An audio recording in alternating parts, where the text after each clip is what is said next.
All right, so one way that we can approximate the slope of a line at a given point is to find the slope of the secant line. So for example, if I'm trying to find the slope at this point here at A, where x equals A, then the best way to do it would be to find the slope of that tangent line, right? But if that's not an option, then I can find the slope of a secant line. And a tangent line is a line that crosses through a graph at exactly one point, or at least, that's not the case for this graph because it turns back over, but anyway, so you guys have probably seen a tangent on a circle where it just crosses the circle at one point, right? Whereas a secant line crosses a circle at 2 points. And so here, a secant is a line that crosses the graph more than once, okay? And so basically, we're going to find the slope of this line, which we know how to do, right? Once again, it's just a slope formula. This is x2, y2, and this is x1, y1. And so all we're doing is, oops, sorry about that, put the wrong value there. And so all we're doing is we're doing y2 minus y1, right, on top, over x2 minus x1 on the bottom. All right, so that's how we find the slope of a secant line. And so that's going to help us to approximate. It's not going to be a perfect estimate of what that slope is, but it's going to get us close, right? It's going to give us a fairly good approximation. And so that's how you can do it. And that's the formula that we saw earlier. And remember that all it is just this formula recycled.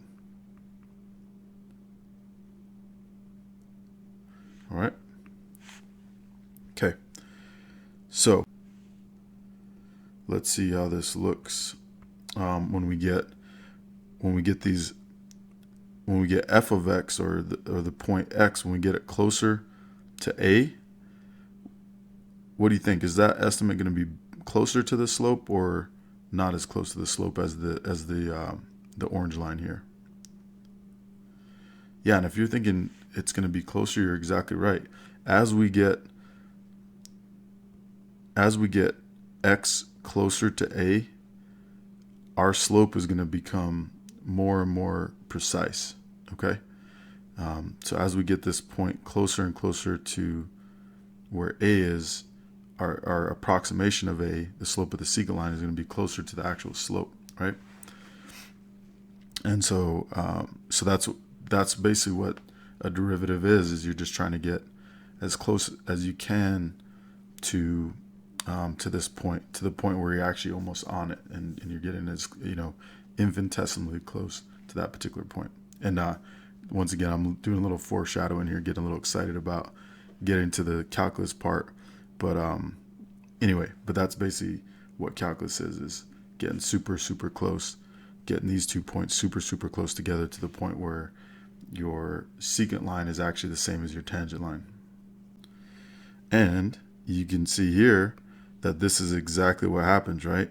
So here we can see that as we get this, if this x value gets super, super close to A, it essentially becomes this tangent line here, okay?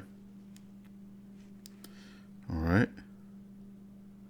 So the secant line approaches the tangent line as x approaches A, right? So as x gets closer to A, that this secant line, you can see it kind of straightens up here and gets closer and closer to being this actual tangent line.